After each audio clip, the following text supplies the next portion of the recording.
Good afternoon, everyone. My name is Corby Eason. I'm here at Utah State Board of Education and just here for our monthly school-based mental health webinar. Today, we are fortunate enough to have Michael Staley from the Utah Department of Health Office of the Medical Examiner. And today, he will get us a great presentation about responding to Utah suicide crisis among our youth. And so now I am going to turn the time over to Michael Staley. Thanks, Corby, for having me today. And with this background that you all can see, I feel like I need like the Tonight Show band and that I should start with a joke. But unfortunately, all of the jokes that we tell at the medical examiner's office are not appropriate here. So my name is Michael Staley, and I am the new Suicide Prevention Research Coordinator at the Office of the Medical Examiner. My position was created by the legislature last session in response to the epidemic proportions of youth suicide that we have in our state. And to be sure, my position is not specific to youth. And in fact, the legislature had intended that I would conduct psychological autopsies on all people who died by suicide in any given year. But psychological autopsies are extremely resource intensive, and it would take 4 of me to do the interviews and another 3 of me to do that kind of analysis. And so this first year, I've said we're going to focus on 10 to 17-year-olds, and that's why I'm here in front of you today. What do we know about suicide among youth in Utah now? We have some answers, but we honestly have more questions than we do answers. We get our information from 2 different sources. The first of those sources was from a CDC EPIAID, which was conducted last spring of 2017. This team of researchers looked at data from 2011 to 2015 among youth, specific to Utah. So we're not talking about national data here. We're talking very specifically about Utah. And they talked about, reviewed cases on completed suicides, those who actually were able to succeed in their suicide, tragically. They also looked at those who attempted suicide and those who thought about suicide. And importantly, in suicide research, we refer to these 3 groups of people individually. They're separate populations, even though obviously these groups have a lot in common with one another. But in terms of analysis, we break them into 3 different groups, and that's important as we go forward in this presentation. We also have current data, which primarily comes from the Utah Medical Examiner's database. That's my office. Also the National Violent Death Reporting System, or NVDRS, if you perhaps maybe have heard of it referred to as UTVDRS, the Utah Violent Death Reporting System, and also other kinds of death records. The first part of this presentation on what we already know is on those who completed suicide victims. And again, this information comes from the CDC EPIAID, which looked at deaths from 2011 to 2015. You've probably heard some of these statistics before, alarming as they are, but in 2015, the crude rate of suicide among 10 to 17-year-olds in our state was 11.1 per 100,000. Now, that's approximately twice, even a little more than twice of what the national average was at the same time. That's incredibly alarming. Suicide among all people in Utah, the rate of suicide among all people in Utah is higher than it is throughout the rest of the country. But certainly this applies to youth as well. Also, you should know that we're not the only state that has this kind of statistic. Other Rocky Mountain states like Montana, Idaho, Wyoming, Colorado, Arizona, etc. also share these same grim statistics. Between 2011 and 2015, the rate of suicide increased by 136%. At the same period of time, it increased by 24% nationally. Now, both of these rises are tragic and something that we need to work against to prevent. However, our rate increased, fourfold, fivefold of what the national rate did. So something is going on here in Utah, in our Rocky Mountain region, that we need to figure out. The method of death, how young people completed their suicide, either by suffocation or by firearm, were roughly the same, 47% and 46%. Now that becomes important because what we see in adult populations is that adults use firearms at twice the frequency as they do other methods, like hanging coming in second. The next few slides I'm going to talk about are actual risk factors and domains of risk factors. The first of those is mental health. By the way, at the top of the slide, you can see that the font is red. And as long as that font is red, we're talking about individuals who completed suicide. And of those who died by suicide, 36% had a mental health diagnosis, 24% had depressive symptoms at the time of their death, and 84% of those who had a mental health diagnosis were in treatment. This tells us a couple of different things. First of all, we need to increase participation in mental health therapy and of course, get our young people to the mental health care that they need. I'm preaching to the choir, I'm sure, when I say that here. But importantly, we often view that as the goal, that we've done exactly all that we need to do once we get a person into therapy. And these statistics show us that's not true. We've got a long way to go in terms of treating suicidal people. There is an initiative called the Zero Suicide Initiative that's launching as we speak, and that will be improving the care that we provide to those people who express that they want to end their life and within the mental health care system. In earlier pilot studies and broader studies of the Zero Suicide Initiative, they were able to reduce the number of suicide deaths by 80%. That's tremendous, and so I'm extremely hopeful about that program. Suicidality, the capacity of somebody to end their own life.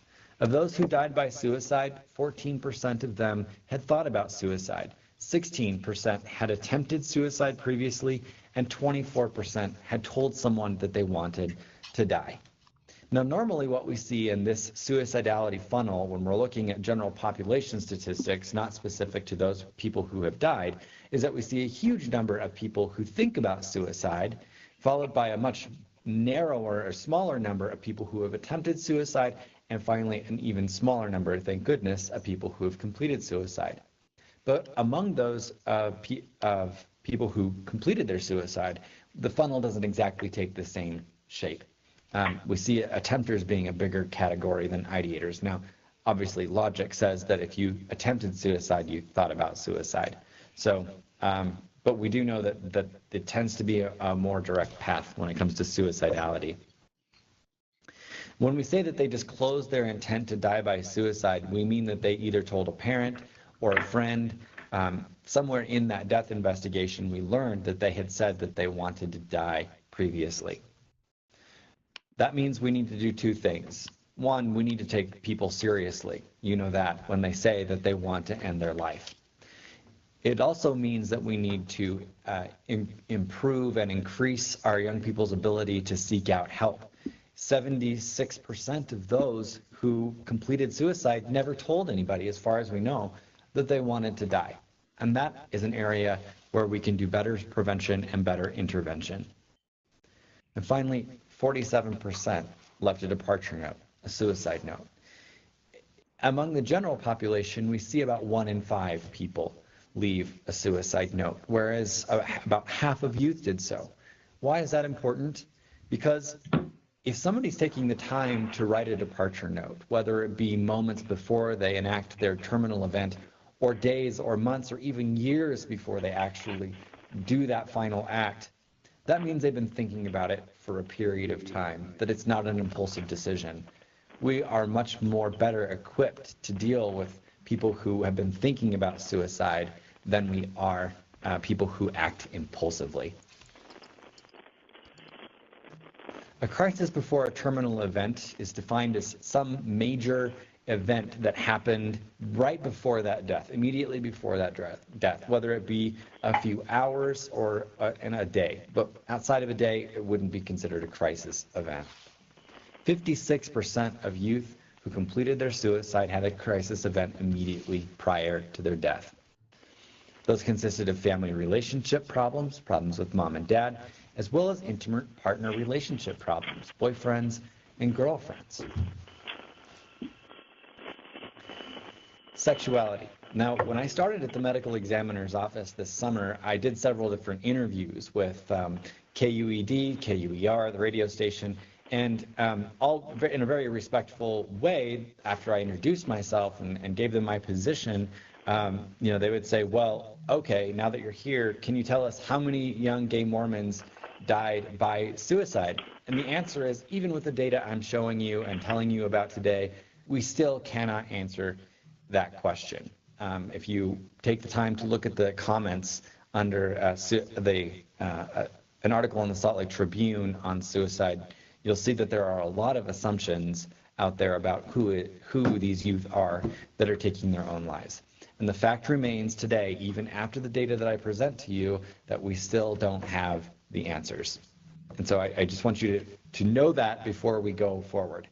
But the CDC EpiAid was able to talk about sexuality. For the first time, we have some data, even though it's very incomplete data, about students or young people's sexuality. Out of the 150 people who... I think something happened. I'm going to have you pause right now. Oh, we're going to pause. We're still here. We're just still trying to work out some technical difficulties here in the studio. Okay, we got the green light. Okay, so back to sexuality. So for the first time, we were able to abstract data about sexuality. So out of 150 young people who died between 2011 and 2015, they were able to determine the sexual orientation of 40 of those decedents. And of those 40 decedents, 6 or 15% identified as something other than heterosexual. Now, this number might be overreported because if you're a death investigator and you go into a death scene and you see a note, say, on a young person's desk or on their phone that's to or from a girlfriend, and let's just assume the decedent is a male, and so the note is from a female, the death investigator may not actually take note of that or of the sexuality of that decedent because it's normal. It's the default. Kind of like if you go into a home and all the pictures are on the wall and all the furniture is in place, you may not think of that as notable. Whereas if, let's just say in the same example, that investigator went into the scene and saw notes from another male that were romantic in nature, that's unusual to our investigator, and they would probably make note of that. So it's possible that the number of non-heterosexual people that are represented here are overrepresented. We're not sure. The important thing here is that 73% of decedents had missing data in this variable. We weren't able to determine their sexuality. We're going to address that a little bit later on. I'm going to talk about that in part 2 of this presentation. But while it's exciting that we were able to get some data, this data is very incomplete and really doesn't allow us to make a lot of conclusions. The other part of that is, another component is religion. They use 2 different methods in terms of religion to figure out if a decedent was religious or not. In the first method, they actually looked at the death investigation and said, did this person identify as being of a specific faith? Or the family explicitly stated during the death investigation that this young person was a person who attended religion. They determined that 40% of these decedents were religious, and of those, 81% were LDS. Now, of course, that makes sense in our state, knowing what we know about our state in terms of religious demographics. In the second method, our investigators expanded their scopes to look at obituaries and other documents. So in the second method, maybe the decedent didn't explicitly say that they were a member of a certain faith or church, but they did have a religious funeral. In other words, their obituary said, the funeral will be held at such and such time at such and such ward house. In that case, our researchers would have counted that person as religious. And they determined that 58% were religious using those research parameters. of which 85% were LDS. What we do know about religion, even after the CDC report, is that generally speaking, this is very complicated, but generally speaking, religion is still a protective factor against suicide. When you measure religion in terms of sociologically, we have to look at it as though it were a three-legged stool. One is identity, or just that simple label. The other is spirituality. Did that person actually believe those things that were part of that label? And the other component is religiosity, or did they not attend church services, and how often? In this study, we were only able to capture what that label component, that identity component. Technology. Now, this is a really big deal. Nowhere in literature before this CDC EPIAID did this emerge. So if you're going to go out there and get on, your journal searching device, you're probably not going to find research on this. 13% of decedents reported being restricted from their, our researchers reported that 13% of decedents were restricted from their cell phone immediately preceding their death. In other words, mom or dad has an argument with the young person, and then the parent takes away the phone. And in this case, the mom took away the phone, the decedent retreated, and then 5 hours later was found hanging in his closet in this specific incident. Technology restriction, this is important, was not different among those who had a mental health diagnosis, among whites and non-whites, among younger teens to older teens. This finding applied broadly to all decedents. There was no one group that stood out as this one group, when restricted from their cell phone, are more at higher risk of suicide. What does this finding mean, though? We're not entirely sure just yet. This is a brand new research finding, and we have a lot more work to do. Of course, for those of you who are parents and of course work in school systems, this shouldn't come as a huge shock to you. You know that young people are attached to their phones in ways that we adults are not. When I'm on vacation, my phones are off, and I frankly don't want them to ring. But a phone represents some level of social connectedness to young people that we need to explore and understand better.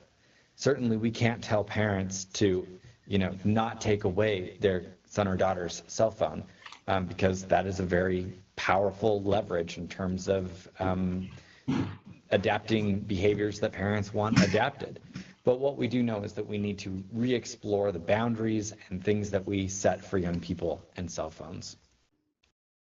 Self-harm is not a new risk factor when we're talking about suicidality. We've known about it for a long time. And in our reviews, 21% of young people who died by suicide between 2011 and 2015 had a history of cutting or were cutting at the time of their death. We also know, this wasn't part of the CDC EPIAID, but we also know that young people are cutting in places that are hidden, such as under parts of their underwear, on their hip, or further down on their legs, places, that we would, maybe if we're checking for self-harm, we would ask them to expose their wrists or their arms. And we know that young people are not just cutting on their arms anymore. And at autopsy, we have found that young people are cutting on their hips or lower on their legs in an effort to hide it from parents or physicians or other people who might check. Of course, this raises some very valid points about privacy, right? We can't just ask people to strip down and to determine whether or not they're cutting. That is not productive and might actually cause more harm. We're shifting gears now to those young people who attempted suicide in that same period. And we get this information from hospital discharge data, from emergency rooms, etc. Between 2011 and 2014, so the 2015 data wasn't available when our researchers were looking at the data, they found that 3,005 young people were seen in an emergency room, and of those, 690 were hospitalized. Hospitalization in this case doesn't mean sent specifically to a psych unit. This means any kind of hospitalization. Those of you in southern Utah know that there isn't a psych ward in your community. And so finding a psych bed might involve sending that young person to the Wasatch Front. And so this is broadly hospitalization. The most common method among attempters is self-poisoning, 71%, over two-thirds. And of course, that has everything to do with the level of lethality. There's a period of time after someone ingests a large period pills, they might have second thoughts and seek out help, or they might be discovered and resuscitated. The next method was cutting or piercing. And so when we find in those previous slides I showed you on young people who completed suicide, cutting and piercing is something we definitely cannot ever downplay. We have to take that very seriously. Now, as a researcher, I get to have my biases and bring them to my presentations. There's a lot more information I could tell you about those who attempt suicide. But one of the most interesting things I found in this portion of the report was the disparities in care following an attempt. Males were more likely than females to be transferred to a psychiatric unit if they were suicidal. Now keep in mind that more females attempt suicide than males. Older teens, 15 to 17, compared to that 10 to 14-year-old age group, were also more likely to be transferred to a psychiatric unit. And finally, this one really caught me off guard. Hispanic youth were 60% less likely to be transferred to a psychiatric unit than their white non-Hispanic peers. There are many different explanations for that. One of them could be differences in insurance and whether the insurance might cover that. Another might be that there's a cultural barrier of some kind that prevents our Hispanic young people from being admitted or being allowed to be admitted to a psychiatric unit. And the other is that perhaps these Hispanic youth live in rural places where there is no psychiatric unit or bed for them to be admitted into. We just don't know. But we do know that we have disparities in mental health care, and that came through in our CDC EPI-AID. Shifting onto this third group, those people who think about suicide, and we get this from the ever omnipotent SHARP survey, which all of you, I'm sure, know more than you ever wanted to know about. And apologies if this is repetitive information to you, but in that 2011 to 2015 period, 1 in 5 had considered or planned a suicide in the previous year. 9% had attempted a suicide. And this is the one that I have to take home with me and think about because it really just grips my heart. Almost 1 in 4 youth grades 6 to 12 reported that they felt so hopeless that they stopped doing the normal things that they were doing. Hopelessness, if we think about suicide in terms of a pipeline or a pathway, hopelessness is one of those huge roots. If you're hopeless, why return tomorrow? Why engage socially? Hopelessness is an epidemic among our young people, and we have to do better at identifying hopelessness and also restoring hope within young people. Now, that's a huge task, I know, but really, that's foundational. Here's some things you probably already know. Females are more likely than males to attempt suicide. We know that older teens, 15 to 17-year-olds, are more likely to consider suicide. 8th graders were more likely than 12th graders to think about suicide, but 10th graders were more likely than either of those grades to think about suicide. So your sophomores, your 10th graders, those are the young people who we know are thinking about suicide the most. We know that non-white students, even though in our overall numbers they account for many fewer individual cases, we know that non-white students are at higher risk for suicidal ideation than their white peers. And as I said earlier, religious youth were at lower risk. They thought about suicide less, and that's particularly true of LDS youth. We have a lot more work to do on this religious finding as we move forward, but generally speaking, religion is a protective factor. And finally, youth who perceived, not necessarily took or ingested drugs or alcohol, but youth who simply perceived drugs and alcohol as dangerous were at a lower risk. Now, at this conference that I was at last weekend, and maybe some of you were there as well, it was sponsored by USBE, Kathy Davis and Student Services had this great conference. And it started out with Becca Stevens, who's from Thistle Farms in Tennessee. And she started out by telling the audience something extremely refreshing, which was, I'm going to tell you something very old. It's old news, it's old. But just because it's old doesn't mean it's not important. And sometimes what's old works. Having family dinner was a protective factor for people so that they didn't think about suicide. Those who reported having family dinner frequently thought about suicide less. And having parents who have clear rules and expectations about not drinking any alcohol also, those young people were at a lower risk. Now, as a sociologist, I look at this finding and I say this is a proxy for something else. This might be about clear boundary setting, period. This might be about parents being more involved with the young person's life, or even increased levels of monitoring of that young person's life. It could be about parental involvement, in other words. Here are some risk factors, though. Having violent families. That's an old finding. We've known that since the very first ACEs study came out in the last century. Having people in their family who yell or insult each other, feeling like their family argues about the same things over and over again, and feeling like those arguments are serious. Those are all risk factors. School, those 6, 7, or 8 hours where students spend every single day. We know that thoughts about suicide increase in schools when there is bullying on school property. No surprise there. We also know when students are being electronically bullied, and when there is a history of substance abuse and a high perceived availability of drugs and guns. Again, none of these probably are particularly new to you, but they emphasize where our prevention efforts need to focus. Now, when I was in high school, I look younger than I actually am, but when I was in high school, there was no Facebook. My phone could merely dial a number and receive calls. I fortunately did not have to take this home with me. The insults and slurs and things that were projected at me during high school, I left at 3:20 every single day. And our young people are taking that home on their device, Facebook, Snapchat, Instagram, and they might not be telling their parents about it. Bullying is now a 24-hour-a-day, 7-day-a-week endeavor, and that makes bullying all the more serious.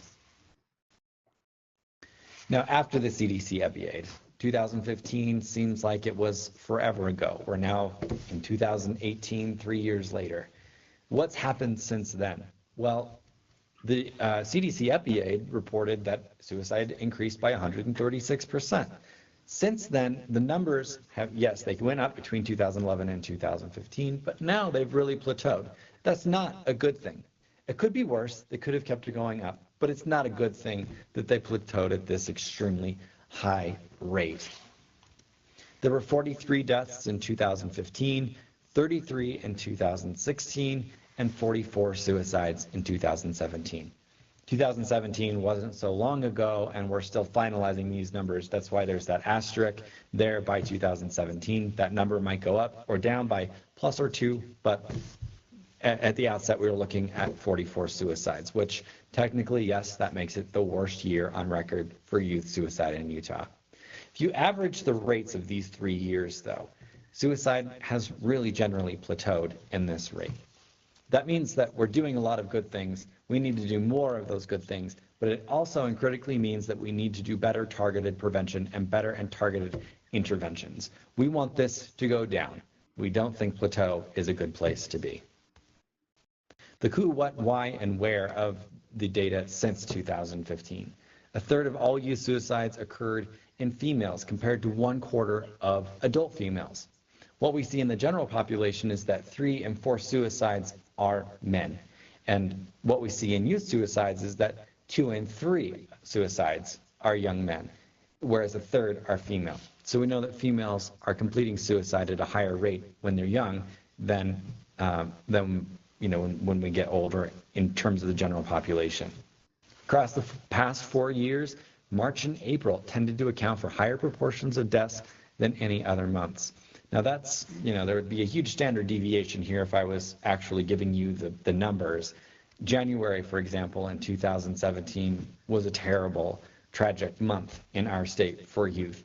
However, on the whole, March and April tended to account for higher proportions of deaths. Most suicides occur here in the Wasatch Front. No surprise there because most of the population lives here. But importantly, the rates are higher in rural places. We have to do a better job of doing comprehensive community level prevention in rural places. And as someone who came from Podunk, Montana, Dylan, if you ever want to go there, great place to fly fish.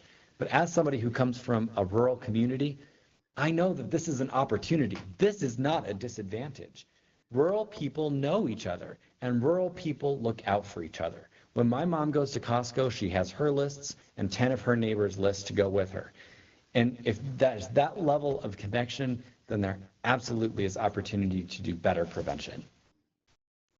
Hanging in firearms. This is true of 2011 to 2015, all the way to present. But we know that young people are hanging themselves and using firearms to end their lives at approximately the same rate, the same proportion died using those two different methods. We have a big means restriction campaign that that's launched, has been live for some time, called Is Your Safety On? We need to do more of that, of course, because 46% of young people in this period ended their lives using a firearm. But we also know that it's not just firearms that we have to look out for. We also have to treat root causes. Now, so we know some things about young people who die by suicide in our state and who think about an attempt suicide as well. But there remains a very big burning question, and that's why? Why do young people take their own lives? And for suicidologists and prevention experts, we also need to know why now? A person can be bullied for years, months, extended period of time. Somebody can struggle with mental illness for years, and then all of a sudden one day, that's the day that they decide to take their life. We're not very good, frankly, at answering the why now question, and we need to get better at answering that question in addition to just why, as if why wasn't big enough, right? Of course, people who have died by suicide, we can't ask them why they decided to end their life. But we do have other tools in our tool belt to be able to get at that. The biggest and most widely accepted is a psychological autopsy. Many of you have heard of psychological autopsy, and I want to set the record straight. Psychological autopsy was a research method to understand people who died, to reconstruct the social circumstances around them before they died, that was developed after World War II to study the lives of World War II vets. And since then, it's been used to characterize death investigations that were nothing more than reviews of a single document, all the way down the pike to characterize research that has involved interviewing lots of people surrounded to one individual person, including medical documents, psychological records, prison records, educational records, etc. And that's more what we're about. In 2008, the American Association of Suicidology standardized what constitutes a psychological autopsy. It includes a minimum of 4 interviews of informants, people who knew the decedent, as well as document review, and as well as inclusion of all of the information that was gathered in the death investigation. Psychological autopsy, of course, is used in research when we use the findings in aggregate. Psychological autopsy can tell us a lot about one individual death, but when we're talking about public health and prevention, we need to summarize what we find. And so this is about aggregate results, not individual deaths per se. So, like I said, it involves a minimum of 4 individuals who knew the decedent well, involves the death investigation, and archival document review. These are a lot of things coming at you fast. I'll make sure that these slides are available to you after this presentation, but I'm going to give you a whole bunch of variables here. Demographic information is one of those things we collect in psychological autopsy, as well as religion, employment, financial status, social connectedness. Did this person have quality friendships with their peers? Romantic relationships and sexuality, suicide contagion and clustering. I don't know if you heard of this TV show called 13 Reasons Why. I know, I hear the collective sigh all the way in this soundproof studio in Salt Lake City. The 2nd season is coming out this spring, by the way. But we actually can measure this. If we have good information about somebody's Netflix history, now that seems weird to get a decedent's Netflix history, but that might be important. We know because perhaps they have this romantic idea of suicide that they got from a specific TV show that rhymes with 13 Reasons Why. We can measure that. Their demonstrated suicide risk before they died. Did they attempt suicide? Did they have access to lethal means? Crisis events. Did they have arguments, depression, anxiety, sleep patterns? Have you heard of vamping? I just learned about this a couple of weeks ago, where young people will take their cell phone, whether it was restricted or not, and take it into their bedroom at night and be on Snapchat or Instagram or whatever social media platform they choose, and they'll sit there and they'll chat with their friends all night long and come to school the next day looking like they were dragged through the mud, so tired. We know that young people's sleep patterns are changing more now than they ever have in the past, and we need to know why and how.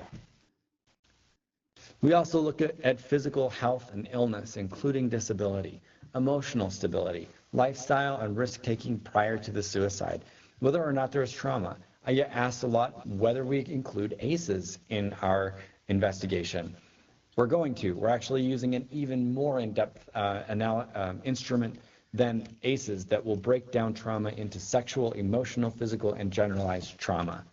We're looking at suicidal ideation and attempt history, drug and alcohol abuse, family mental illness and suicide history, firearm history. There's a big legislatively contracted study underway right now to study firearm use among all people in suicide deaths in our state. Were they participating in the therapy that they were prescribed, whether that be taking the medication that they were prescribed or doing the things that their therapist said that they ought to do? And this one's difficult, and you'll get my email address at the end of this. If you know of great ways to measure social media use, please lay it on me. This is a huge struggle. Snapchat, we can't get access to. So, the message goes away and it's gone. And that could have been something as important as a departure note or simply as just like a hi or something that they last sent to a friend. We're adding some things. So everything I just showed you, all of those factors have to be included in order for a study to be characterized as a psychological autopsy study or for an individual investigation to be characterized as a psychological autopsy. In Utah, we're adding some other elements as well, and those include bullying for the obvious reasons I already explained. We're also expanding out that ACEs trauma history. We're also taking a big inventory of parental characteristics. Did mom and dad serve in a recent military conflict, and did they bring that PTSD home? That matters, and we need to be able to identify that as a risk factor. And we're also taking a comprehensive inventory of school experiences. For some, we know that school is such an important, enriching, wonderful place where they go and it launches them into this successful career where they become these amazing, productive human beings. And we also know that school tears down some young people to the point that we don't really launch them into a life. We more than less just dump them off after they graduate high school. And we should know whether these young people that died by suicide were having a good school experience, a bad school experience, it was mixed, or none of the above. Each psychological autopsy will allow us to summarize the risk factors. Yes, we know some risk factors to suicide, but just like this EPI-8 identified technology restriction as a new risk factor, I believe, and generally the research community believes, that there are risk factors that we do not yet know about. Conducting this big study will allow us to pinpoint or have even just better define those known risk factors. We'll also be able to summarize protective factors. And importantly, why did those factors fail? Protective factors can keep people alive for a very long time, suicidal people alive for a very long time, but this is that why now question. Why did these protective factors fail on such and such day for such and such person? My phone number We'll is also be able to detail the circumstances that led up to that 801-553-0969, individual's death, and the I'm happy to chronological talk with things you that about happened before they have decided to things take their scheduled own for life. tomorrow, but tomorrow We'll morning also be able Mountain to make Standard Time conclusions. would work. Why Um, suicide? Why suicide now? so Why suicide by I'll this I'll method? And finally, how could this suicide have been prevented? And that's the key question. That's why my position exists. That's why I'm here talking to you today and asking for your partnership ultimately. We know that we can do a better job of preventing these deaths, and we're going to get at least a much better and clearer picture about how we can do that when we understand those people, those young people who have already tragically died by their own hand. And so I'm partnering with USBE, the Utah State Board of Education, and this slide should have said, and you too, actually it does later, and your district and your school. So I proposed this data sharing agreement with the Utah State Board of Education that was approved January 4th by the Law and Licensing Committee. That will go to the full board on February 1st. And importantly, I don't want the USBE or the folks on the education side of things to think that this is a one-way transaction where, thanks for the data and I run off into the sunset. No, part of this is, of course, a data sharing partnership.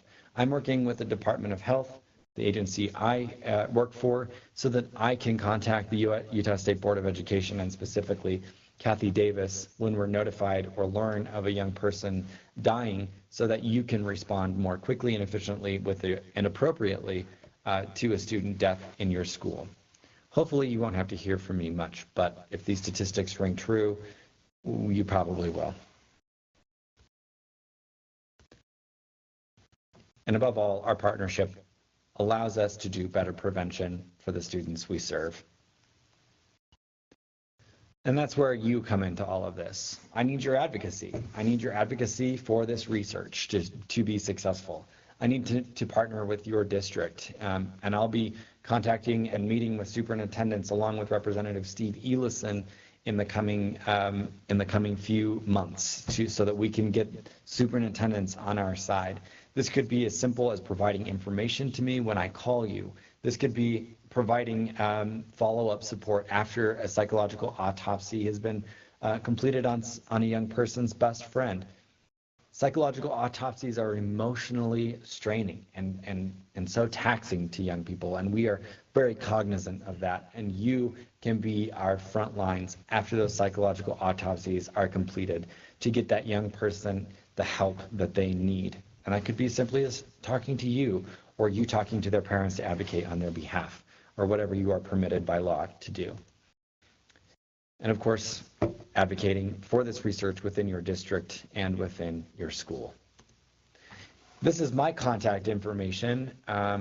You're welcome to email me or call me with your questions or concerns. And I know we have time for questions and answers here today. So now is the time to, call in or, to type in your question, and I'll do my best to answer those questions.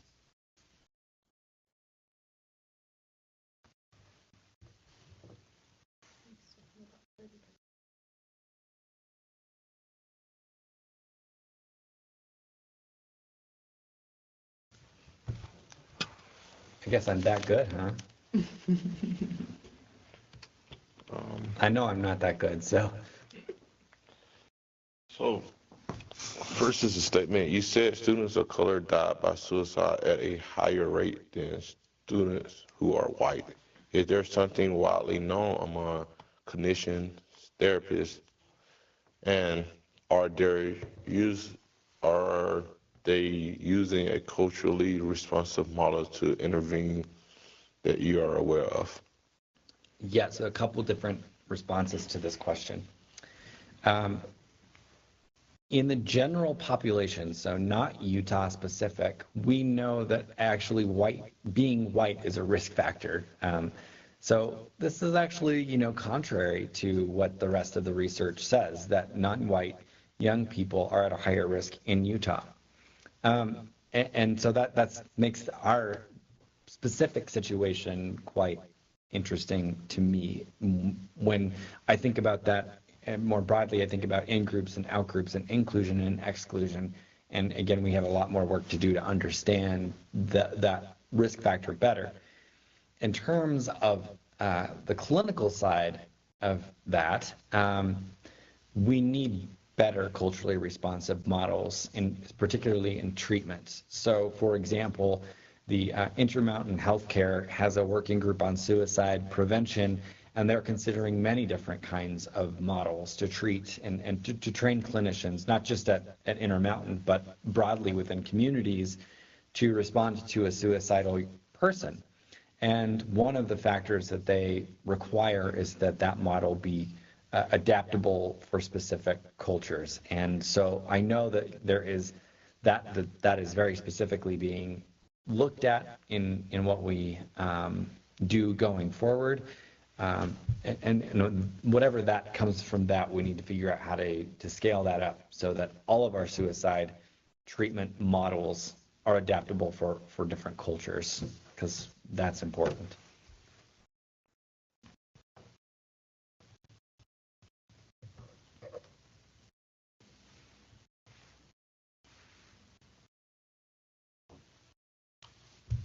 We still have participants if you want to invite them to ask a question. All right, well, if any other questions out there?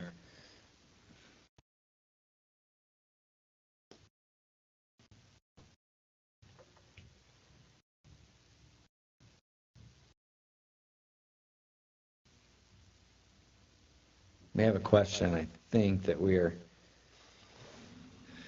just getting. So if you want us included in the conversation, how do we access training and presentations at the school or district levels? So let me make sure I understand the question correctly. That how do we include this information when we present it to our districts and schools? Is that the question, or More of how do they include themselves in the conversation with you, I believe. Yeah, so how do you be involved with me? Well, if you've had a young person who's died by suicide in your school, or if you're at the district level, you'll probably be hearing from me, I would say in March, April, maybe May. I'm hoping before May, because when we think about those 4 informants who know young people best, the simple reality is that one of them or 2 of them are going to be parents, and then a best friend is usually going to be an informant, and possibly another friend. But really, in a lot of cases, you, the school counselor or a teacher in your school or administrator, are going to know more about that young person than anybody else.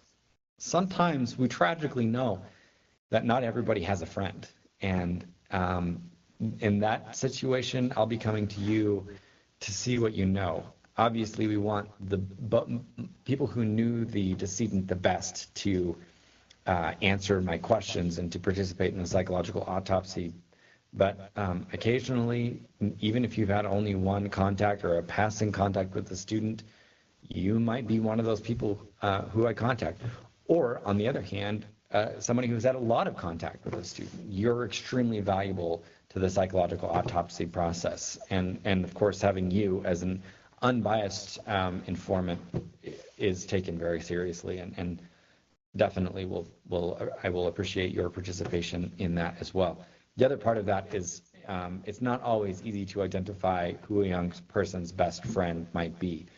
Parents are often not aware of who a young person might consider their best friend, and so I'll be reaching out to you quite possibly to figure out who is in this young person's social network.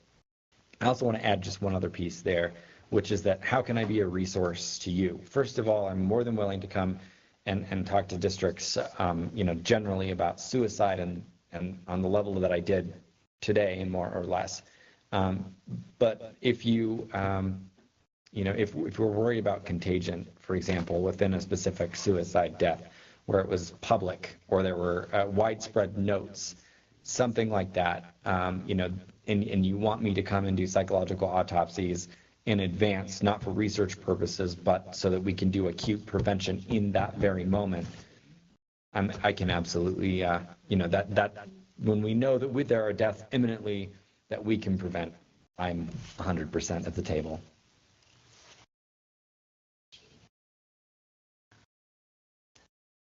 Okay. Those are great questions, by the way.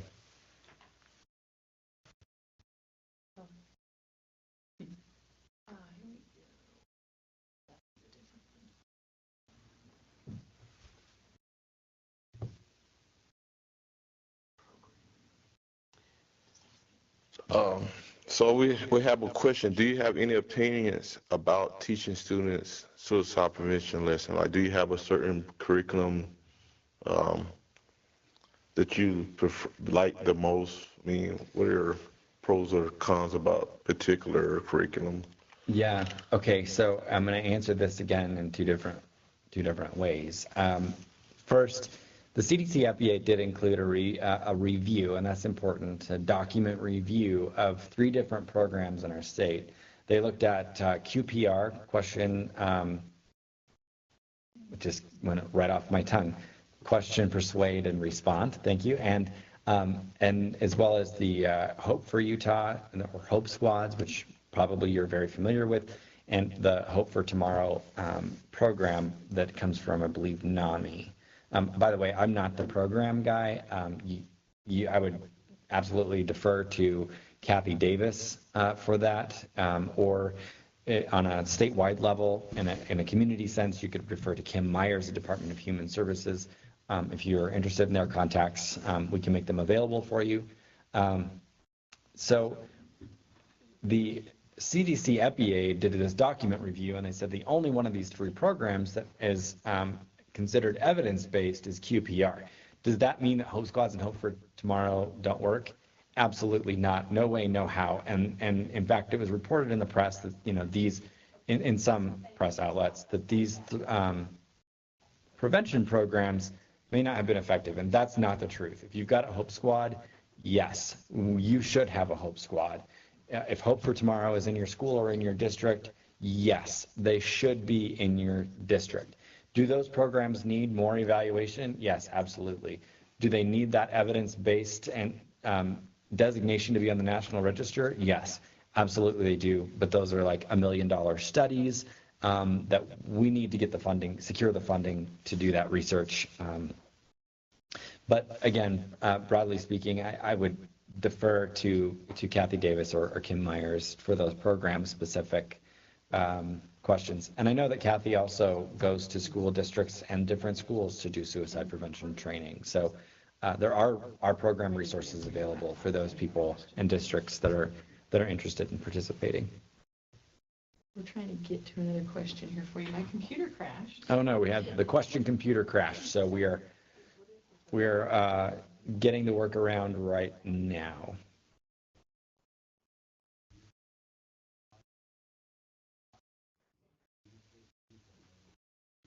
Can I ask a question orally? Hold on just a second. They're reading me a question. Question about childhood abuse and proxy. Could you get into the? Oh. Oh, goodness. The gentleman that wants to ask this question orally, please go ahead. Well, it's my question that is being struggled with. Often experiences of child abuse are not disclosed to friends or family. Do you have any thoughts about proxies that you might be able to find in your psychological autopsies to give you an indirect measure of possible prior abuse? Well, okay, so just so that we're on the same page, we're using that bigger ACEs-like assessment to assess childhood trauma in a lot of different ways. Another thing that we're pursuing that I should have included in the Utah additions to the psychological autopsy is that if there's a DCFS history or a juvenile courts history, we'll be getting those kinds of documents hopefully as well. Those partnerships have not yet been formally shored up, but we're hoping that we can get those that information from them as well. In terms of like a proxy, like asking a separate question to get at that abuse, there's currently, there's a lot of problems with reliability and validity when we use proxies to try to measure that. But I'm very interested if you know of proxies that are being used in research that I simply haven't used. My graduate education is from the University of New Hampshire, where the Center for Crimes Against Children originates. Dr. David Finkelhorn is one of my mentors, and I've been going back and forth with him quite a bit on evaluating and trying to accurately inventory childhood trauma, and the instrument that we have is the best that we've come up with, meaning the one on hand. In terms of developing those proxy questions, there's a lot of debate in the research community about how good they are. But like I said, this is the time that we can change and adjust and do a better job of capturing that if you folks have ideas.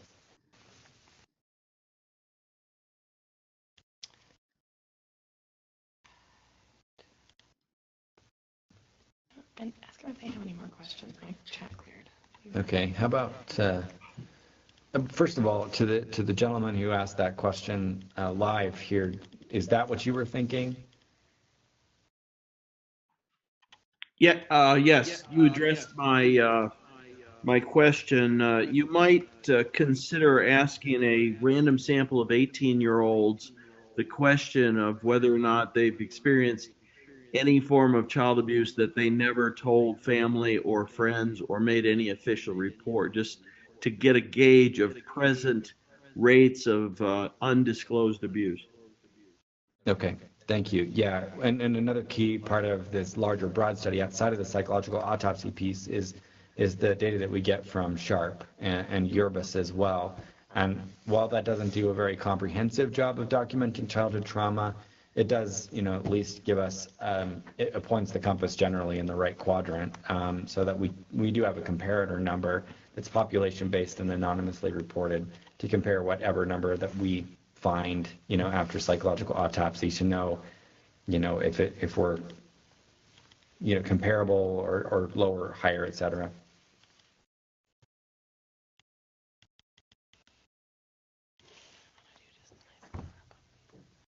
All right, sounds like there are no more questions. So speak now or type now or forever hold your peace. Or just kidding, or email me. Okay. And so, thank you so much for participating in this month's school-based mental health webinar. And the action question for this webinar is for how are you going to get involved with your community partnerships within your community to reduce the epidemic of youth suicide here in Utah, in your community particularly. And thank you and have a great day.